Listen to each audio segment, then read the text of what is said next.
Hello दोस्तों, नमस्कार दोस्तों, स्वागत है आप सभी का ऑनलाइन एडा स्टडी यूट्यूब चैनल पर। इस वीडियो में हम बात कर रहे हैं एक बड़ी और लेटेस्ट अपडेट के बारे में जो कि संबंधित है उत्तर प्रदेश में नई शिक्षक भर्ती को लेकर एक बड़ी अपडेट सामने निकल कर आ रही है। जहां पे अगर बात की जाए तो खुशखबरी है 25,000 पदों पर यूपी टीजीटी पीजीटी के बारे में और 50,000 पदों पर नई प्राथमिक शिक्षक भर्ती के विज्ञापन को लेकर। अगर बात की जाए नई प्राथमिक शिक्षक भर्ती के विज्ञापन के साथ साथ 25,000 पदों पर टीजीटी पीजीटी के संबंध में अध्यक्ष के माध्यम से एक बड़ा धमाका कर दिया गया है। जहां पे अगर बात की जाए जो अध्यक्ष हैं उत्तर प्रदेश शिक्षा सेवा चयन आयोग के, उनकी तरफ से जो बीएड और बीटीसी करने वाले अभ्यर्थी हैं उनके लिए कहीं ना कहीं कुछ अच्छा करने की जो कोशिश है उन्होंने की है। डिटेल में बात करेंगे, चैनल को सब्सक्राइब करके बेल आइकन को दबा लें और वीडियो को लाइक कर दें जिससे कि आपको रियल ऑथेंटिक जानकारी ऑनलाइन अड्डा फॉर स्टडी यूट्यूब चैनल के माध्यम से मिलती रहे। सीधे शुरुआत करते हैं मुद्दे की और बड़ी अपडेट के साथ। दोस्तों, जैसा कि आप जानते हैं कि उत्तर प्रदेश हो या कोई भी राज्य हो, अगर आपको ज़्यादा से ज़्यादा कहीं ना कहीं भर्तियों पर फोकस करवाना है, ज़्यादा से ज़्यादा नौकरियां लेनी है, तो सबसे ज़्यादा जो महत्वपूर्ण काम होता है वो सरकार का होता है। क्योंकि सरकार अगर चाहेगी तभी तो हमें नौकरी मिलेगी, क्योंकि उनके हाथ में ही तो है विज्ञापन निकालना। हमारे हाथ में तो सिर्फ वोट देना होता है और वोट दे करके वो हमें भूल जाते हैं, 5 साल बाद याद आ जाते हैं। लेकिन अगर सरकार उनको याद रखे तो उनका जीवन बदल सकता है।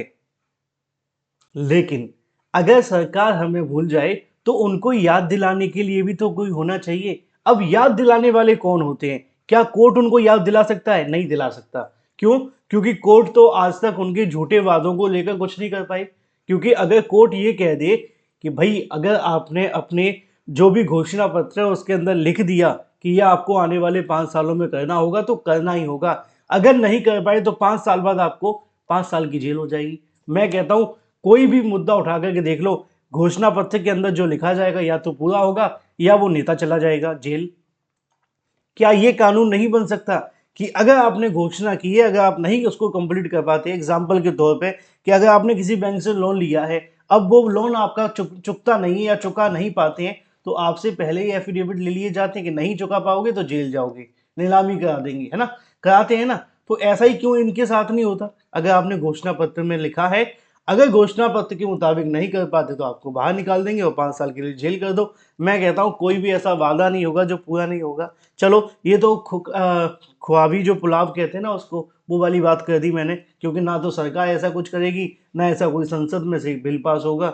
बस मैं और आप इस बात पे बहस करते रहेंगे। मुद्दे पे आते हैं। मुद्दा है एक अच्छी खबर को लेकर। अभी मैंने स्टार्टिंग में कहा था कि सरकार के वादों को याद कौन दिलाएगा? कोर्ट। लेकिन ये संभव नहीं है। लेकिन एक व्यक्ति है जो इस काम को कर सकता है। एग्जाम्पल भी दूंगा और जानकारी भी। उसके लिए डिटेल में समझना पड़ेगा। अभी हाल ही में आपने देखा था, बिहार के अंदर आपने देखा था कि बिहार में एक नए सचिव बनाए गए और जब से वो सचिव आए उन्होंने भर्तियों के भंडार लगा दिए। क्यों? क्योंकि वहाँ के जो अधिकारी आप सभी को के पाठक देखने के लिए मिले, सचिव वगैरह देखने के लिए मिले। इन्होंने क्या किया कि वहाँ की शिक्षा व्यवस्था को हिला करके रख दिया। जो पुराने नियम चला करते थे बंद कर दिए भर्तियों को लेकर। उन्होंने अपने तरीके से भर्तियां करी और एक के बाद एक नई भर्ती का विज्ञापन निकाला। क्यों? क्योंकि के पाठक का उसमें सबसे बड़ा योगदान था। वो खुद विद्यालयों में जाकर के देखते थे कहाँ पर टीचर्स नहीं है, क्या नहीं है, और जा जाकर के कहते थे भर्ती करेंगे, इतने पदों पे करेंगे, 1-1 लाख भर्ती करेंगे। और सच में हुई, 3 भर्ती होगी, चौथी आने की तैयारियां हैं। तो यूपी के अंदर ऐसे अधिकारी मौजूद नहीं है क्या? मौजूद तो है, लेकिन उनको अपना कर्तव्य के बारे में बताना पड़ेगा कि भाई आपका काम सिर्फ मोटी तनख्वाह लेना नहीं है, इन बेरोजगार अभ्यर्थियों के भविष्य के बारे में कुछ सोचना है। अब ऐसा ही कुछ एक उत्तर प्रदेश के अधिकारियों ने भी सोचा है। अब ये कितना कारगर होगा कितना नहीं वो तो आगे समय बताएगा। लेकिन उनका कहना है कि 25,000 पदों पर यूपी टीजीटी पीजीटी, 50,000 पदों पर नई प्राथमिक शिक्षक भर्ती को लेकर जो अध्यक्ष हैं उत्तर प्रदेश शिक्षा सेवा चयन आयोग के और आयोग के जो अधिकारी हैं उनके माध्यम से इसको लेकर बीएड और बीटीसी करने वाले अभ्यर्थियों के लिए एक बड़ी राहत दी है। कैसे? आज के अगर आपने समाचार पत्र उठा करके देखे हो तो आपको जानकारी मिली होगी कि शिक्षा सेवा चयन आयोग के माध्यम से एक बड़ी अपडेट आप सभी के लिए जारी की गई है। पहले मैं आपको जूम कर देता हूं जिससे बताने में थोड़ी सी आसानी हो जाए। शिक्षा सेवा चयन आयोग के माध्यम से आज न्यूज़पेपर में एक बड़ी जानकारी दी गई है और ये जानकारी निश्चित तौर पर नई प्राथमिक शिक्षक भर्ती और टीजीटी पीजीटी के लिए बेहद महत्वपूर्ण है। मैंने अभी स्टार्टिंग में कहा कि अगर सरकार को उनका कोई काम याद दिला सकता है तो वो अधिकारी हैं। अब अधिकारियों को अपने ऊपर जिम्मेवारी लेनी होगी। लिखा हुआ है, अध्याचन नहीं भेजने पर आयोग ने शासन से की शिकायत। उत्तर प्रदेश शिक्षा सेवा चयन आयोग ने शुरू नहीं कर पा रहा है भर्तियां, इसको लेकर उन्होंने शासन से ही शिकायत कर दी है। अब आप जानते हैं कि भर्तियां तो शासन से ही नहीं हो रही है, लेकिन अच्छी बात यह है कि कम से कम उन्होंने शिकायत की, चाहे वो किसी दूसरे के कंधे पर रख के बंदूक चला दी। अब शिकायत किसकी की? बेसिक शिक्षा विभाग की, कि भाई ये हमें अध्याचन नहीं भेज रहे हैं। माध्यमिक शिक्षा विभाग की, कि ये हमें अध्याचन नहीं भेज रहे हैं। जबकि भर्ती का आदेश तो शासन ही देगा, हमें पता है, लेकिन चूंकि आयोग का काम है इन विभाग से अध्याचन मांगना। अब ये विभाग अगर अध्याचन ना दे तो उनके पास में क्या है?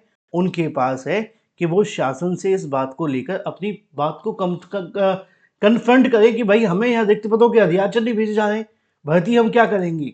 तो इसी को लेकर उन्होंने क्या किया वो आपके सामने है लिखा हुआ। उत्तर प्रदेश शिक्षा सेवा चयन आयोग रिक्त पदों का ये अध्याचन न मिलने के कारण नई भर्तियां शुरू नहीं कर पा रहा है। ऐसे में आयोग की अगर बात की जाए, प्रतिनिधियों के माध्यम से अध्याचन को लेकर 2 बार शिक्षा विभाग के साथ बैठक की जा चुकी है, लेकिन बैठक होने के बावजूद भी आयोग की ओर से अब शासन को पत्र भेजकर पूरी स्थिति के बारे में अवगत करवाया गया है। आयोग के गठन को 1.5 साल हो चुका है, लेकिन इससे इतना समय हो जाने के बावजूद भी कोई नई भर्ती का विज्ञापन नहीं आया। आयोग की अध्यक्ष प्रोफेसर कीर्ति पांडे जी के नेतृत्व में नई भर्ती के लिए इस साल बेसिक, माध्यमिक, उच्च शिक्षा के अफसरों के साथ 2 बैठकें की। दोनों बैठकों में शिक्षा सेवा चयन आयोग ने रिक्त पदों के अध्याचन के लिए 1-1 हफ्ते का समय दिया।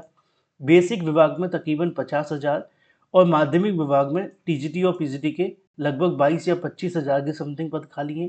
असिस्टेंट प्रोफेसर के 1200 पद खाली हैं। अगर आयोग को समय रहते इनके अध्याचन मिल जाता तो अब तक ये भर्तियां शुरू हो गई होती। एक तरफ विभाग अध्याचन नहीं भेजा, वहीं दूसरी तरफ आयोग भर्तियां जल्द शुरू करने का दबाव बढ़ता जा रहा है। आयोग के सूत्रों का कहना है कि कई बार कहने के बावजूद भी अध्याचन न भेजने पर शासन को पत्र भेजकर संबंधित विभागों की शिकायत की गई है। अब आपको लगेगा ये सब ऐसे ही है, देखो ऐसे नहीं है। ये एक प्रक्रिया है जिसको फॉलो करने की आवश्यकता है। अब तक क्या होता था? अब तक अभ्यर्थी धरना प्रदर्शन करने जाते थे, अपनी मांग रखते थे नई भर्ती के लिए। अब आयोग ने क्या किया? आयोग ने कहा कि हमने रिक्त पदों के अध्याचन मांगे लेकिन नहीं भेजे जा रहे। तो कम से कम उनको पता है कि इसके बारे में हमें शासन पे अपनी बात पहुंचानी पड़ेगी और कैसे भी नहीं कैसे करके अध्याचन निकलवाने पड़ेंगे। अब इसका शासन को जवाब देना पड़ेगा, क्योंकि धरना प्रदर्शन का जवाब वो दे ना दे फर्क नहीं पड़ता। सूत्रों का कहना है कि इन अध्याचन प्रारूप तय न हो पाने के कारण भर्ती प्रक्रिया अटकी हुई थी। शिक्षा निदेशालय सूत्रों ने बताया कि आयोग ने जो प्रारूप उपलब्ध कराया था वह उत्तर प्रदेश लोक सेवा आयोग की तर्ज पर तैयार किया गया था, जबकि बेसिक सहित जो अशासकीय विद्यालय व अशासकीय महाविद्यालय भर्ती प्रक्रिया सेवा शर्त आहताएं भिन्न है। आयोग उसी आधार पर नया प्रारूप मांगा गया। नया प्रारूप मिलने के बाद भी ई अध्याचन नहीं भेजा जा रहा, इसलिए आयोग ने इनकी जो शिकायत है वो सरकार से कर दी है कि भाई आप रिक्त पदों का अध्याचन भेजो, नहीं तो हम सरकार की तरफ से आपको डांट पड़वा के रिक्त पदों का अध्याचन ले लेंगे। अब ये मुझे नहीं पता कि सरकार इस पर क्या करेगी क्या नहीं, लेकिन फिलहाल के लिए देख करके अच्छा लगा कि कम से कम किसी ने तो इन बेरोजगार अभ्यर्थियों के बारे में सोचा। कम से कम शासन को पत्र तो भेजा कि भाई हम अध्याचन मांगे, भेज क्यों नहीं रहे हो। रोज न्यूज़पेपर में जानकारी आती है 50,000 25,000, कन्फर्म किया जाए कितने पद खाली हैं, अध्याचन क्यों नहीं भेजे जा रहे हैं। अब देखना ये होगा कि अगर इनके नसीब में भर्ती होगी तो फिर शासन मंजूरी दे देगा, अदरवाइज तो आप जानते हैं। लेकिन अध्यक्ष अगर ऐसे ही अपने काम को करें, सरकार से सवाल करें, अभ्यर्थियों से नहीं, तो जीत आपकी होगी। Thank you for watching this video.